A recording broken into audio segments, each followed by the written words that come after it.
Hello everyone, once again Shalini Bhatia is here. Welcome to my channel. How are you children and my friends and my relatives? Hope all will be healthy and hearty. I'm also fine. Children, today I was very busy during the day. I applied myrtle on my hair. मैंने अपने बालों में मेहंदी लगाई. That's why I could not make video today and day before yesterday. I applied myrtle, है ना, on my hair. That's why.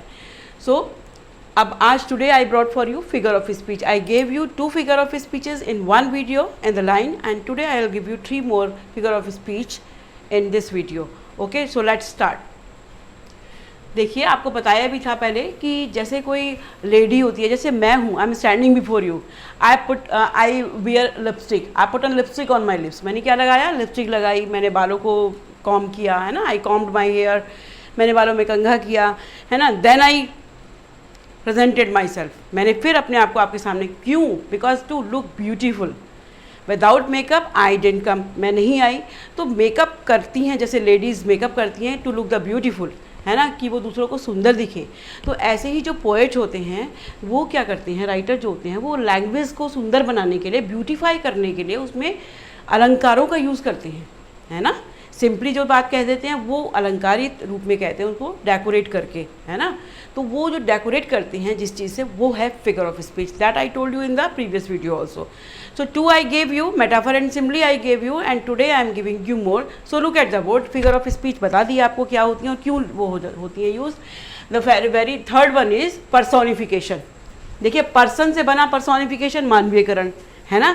तो मानवीयकरण किसका होगा? मानव का तो होगा नहीं, है ना. मानव का मानवीकरण तो नहीं होगा, वो तो पर्सन है ऑलरेडी. तो पर्सोनिफिकेशन वहाँ पर होता है जहाँ पर इनएनिमेट जो ऑब्जेक्ट्स होते हैं उनको एनिमेट कहा जाता है. उनको नॉन लिविंग थिंग्स को लिविंग थिंग्स की तरह से एड्रेस किया जाता है. या फिर एब्स्ट्रैक्ट नाउन होते हैं. एब्स्ट्रैक्ट नाउन क्या होते हैं? नाउन आर 5 टाइप्स, है ना. जो मेन नाउन होते हैं वो 5 टाइप्स के होते हैं. तो उसमें एक एब्स्ट्रैक्ट नाउन भी है. एब्स्ट्रैक्ट नाउन हिंदी में आप जिसको कहते हैं भाववाचक, है ना. तो जिसको हम टच नहीं कर सकते, we can't touch it and we can feel only. We can't see and we can feel. तो जो एब्स्ट्रैक्ट नाउन होते हैं उसको भी as a person they use. तो there is personification. So look at the board and I am giving you example. First I will tell you definition. मैंने आपको हिंदी में बता दिया है. Personification is a figure of speech in which an inanimate object is likened to or spoken of as a person. उसको person के रूप में हम एड्रेस करते हैं. Simple language. In easy language, personification is just giving an example of a living being for a non-living being. मतलब non-living जो है, अजीवित जो है, उसको हम living मान लेते हैं, है ना. तो मैं एग्जाम्पल देखिए, experience is the best teacher.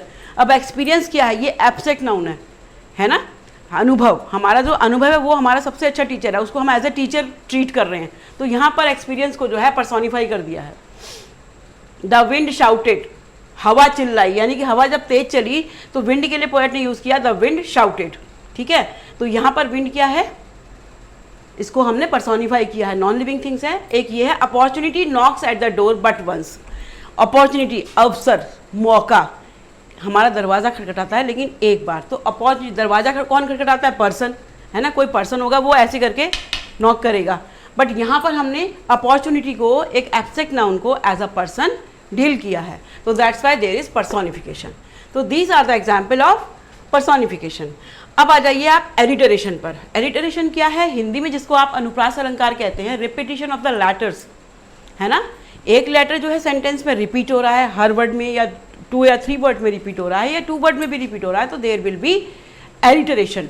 तो सी, रिपीटेशन ऑफ लेटर्स और सिलेबल एट द बिगिनिंग में ही ऑफ द 2 और more words in succession. Succession का मतलब सीक्वेंस में, एक के बाद एक जो है आपका लेटर रिपीट हो रहे हैं, चाहे वो बीच में या बाद में. See the example hair. The field of, देखिए फील्ड हो गया, फ्रीडम हो गया, फैक्शन हो गया, फेम हो गया. It is written by Byron, writer हैं इसके. तो इसमें एफ इज बीइंग रिपीटेड. यहाँ पर क्या रिपीट हो रहा है? एफ लेटर रिपीट हो रहा है. तो फ की आवाज आ रही है. A strong man struggling with the storm of fate. S is being repeated. Strong, struggling, storms, like that. Edison का लिखा हुआ है. Number 3, roaming round. ये आपकी पोयम में से ही है चिल्ड्रन. आपकी जो पोयम है 10th क्लास की, टाइगर की roaming round, R is being repeated, lap and lap again, L is being repeated. Who hugs you very hard, H is being repeated, है ना, यहाँ पर मिड में है और यहाँ पर बिगनिंग में. Stop that slouching and sit up straight. देखिए S रिपीट हो रहा है, stop that slouching and sit at straight. देखिए मैंने sit up straight, मैंने S को अंडरलाइन किया है, R को अंडरलाइन किया है, like that, and लिखा है in bracket, they are being repeated. Life is a tower is tranquil, T is being repeated. इसमें and rare दो बार T आ गया है, it means there is alliteration. जहाँ पर ऐसे लेटर आए तो आप आंख बंद करके alliteration लिख सकते हैं. And I can give you the example of Hindi also. There is one song in the film, और वैसे भी आप बोलते होंगे, पके पेड़ पे पका पपीता, पिंकू पकड़े पका पपीता.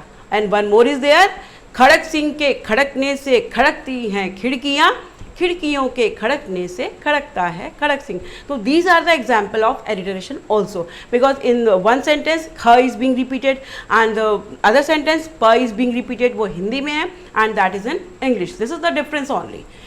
ओके, तो just enjoy and read them. Okay, oxymoron, oxymoron का मतलब क्या है? ऑक्सीमोरोन का मतलब होता है दो अपोजिट थिंग्स जो हैं वो एक साथ आ जाती है, विरोधाभास. It is an open secret, ये खुला रहस्य है, मतलब रहस्य भी है और वो खुला भी है. तो these two words they are indicating कि यहाँ पर ऑक्सीमोरोन है, विरोधाभास, दो विरोधी चीज़ें हैं वो हमने एक साथ लिख दी. तो लुक एट द बोर्ड. इस combination of two words of opposite meanings in one sentence, एक ही सेंटेंस में दो वर्ड अपोजिट वर्ड्स आ जाते हैं. Like that, life is bitter sweet. क्या है लाइफ? एक बिटर स्वीट है, कड़वी मिठाई है ना. तो these are opposites. Okay, the boy is regularly irregular. Boy जो है वो रेगुलरली इरेगुलर है, कोई बच्चा नहीं आ रहा है क्लास में, स्कूल में, तो आप ये कहोगे that boy that girl is regularly irregular. Irregular है, रेगुलरली, लगातार वो एब्सेंट है, लगातार वो नहीं आ रहा है. It is an open secret, I told you कि ये खुला रहस्य है, खुला भी है और रहस्य भी है. अगर ये खुला है तो फिर रहस्य कैसे? तो these are opposites. And the last one is I am happily married bachelor. मैं क्या हूँ? हैप्पीली मैरिड भी हूँ और बैचलर भी हूँ. तो बैचलर माने क्या होता है? जो अनमैरिड होते हैं, और मैरिड तो है ही, तो मैरिड और बैचलर एक साथ.